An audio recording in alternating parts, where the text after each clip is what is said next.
Meditation کیا ہے؟ Meditation, جسے مراقبہ بھی کہا جاتا ہے، یہ ایک ایسا عمل ہے جس کے ذریعے لوگ اپنے دماغ کو تمام سوچ و فکر سے خالی کر کے صرف ایک چیز پر فوکس کرتے ہیں۔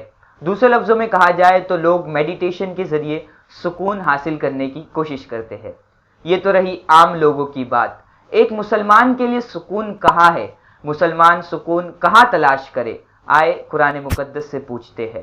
اللہ رب العزت قرآن مقدس میں ارشاد فرماتا ہے، جو ایمان لائے اور ان کے دل اللہ کی یاد سے چین پاتے ہیں، اور سن لو اللہ کی یاد ہی میں دلوں کا چین ہے۔